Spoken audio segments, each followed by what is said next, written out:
运动部9月初9正式挂牌成立，有风声讲摕2届奥运金牌李勇要来接运动部长。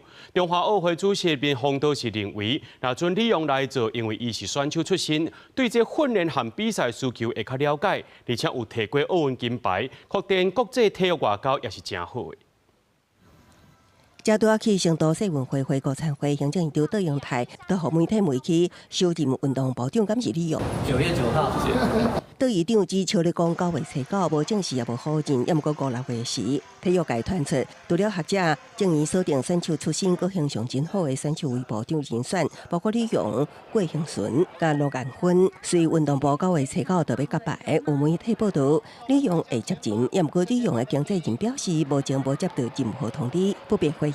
中华奥会主席林鸿都讲，官方无公布进程，拢属于传闻。那李勇出任会能带来新的气象，或许是一个新的气象，那他就会对一些比较这个基层的这一些体育的这一些部分，因为他从那里出身，他会更清楚。扩展这个国际体育的外交，也是一个不错的想法。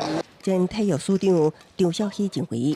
李勇的口才真好，真有想法。那会当伫这段时间好好学习，对运动部发展有帮助。其他领袖的选手也真会，运动员转战行政体系有指标意义。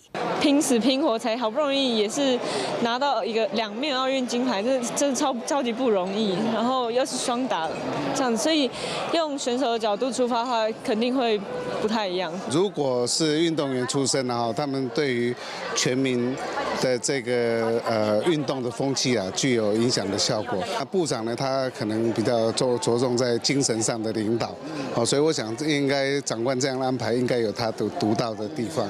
有2届奥运金牌公权，李勇继续为防护员等幕后人员争权益。退役了后，伫国体任教，参与公益活动，更加强调，毋是互每一个人拢正做选手，才是推广运动。这甲运动部要大力推展的全民体育是同款的。有学者讲，若有3位真袂歹处长协助，相信李勇会当将家己的工作做得真好。公视新闻采访报道。